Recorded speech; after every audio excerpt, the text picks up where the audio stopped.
తొలి ఎన్నికల్లోనే Vijay super hit కొట్టారు. దాదాపు అధికారం దక్కించుకున్నంత పని చేశారు. కానీ అధికారానికి కొంత దూరంలో ఆగిపోయిన ఆయన సాఫీగానే సీఎం సీట్ వరకు చేరుకుంటారా అన్నది ఇప్పుడు ఉత్కంఠగా మారింది.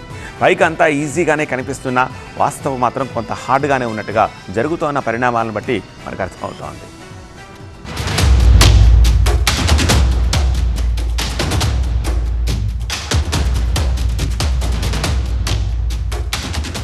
తమిళనాడులో విజయ్ సీఎం పదవి చేపడతారా అనే చర్చ మొదలైంది.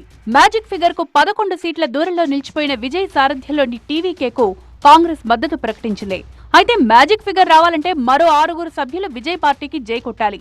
ఆ 6 ఎవరనే దానిపై ఇంకా క్లారిటీ రాలేదు. తమిళనాడు గవర్నర్ రాజేంద్ర ఆర్లేకర్ సైతం ఈ అంశంలో టీవీకే వాదంతో కన్విన్స్ కాలేదనే వాదనలు వినిపిస్తున్నాయి.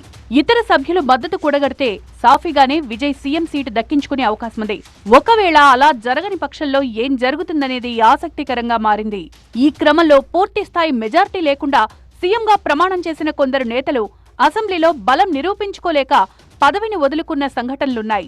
2018లో కర్ణాటకలో ఈ తరహా ఎపిసోడ్ చోటు చేసుకుంది.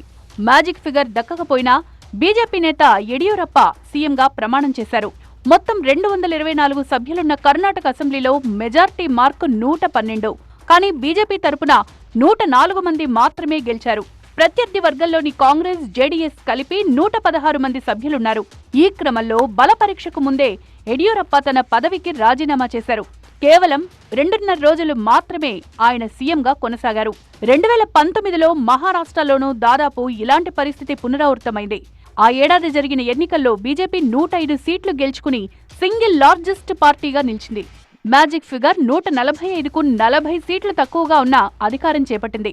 నాడు శివసేన మద్దతు లేకపోయినా ఎన్సీపీలోని అజిత్ పవార్ వర్గం మద్దతుందని చెప్పుకున్న ఫడ్నవీస్ సీఎంగా ప్రమాణం చేశారు.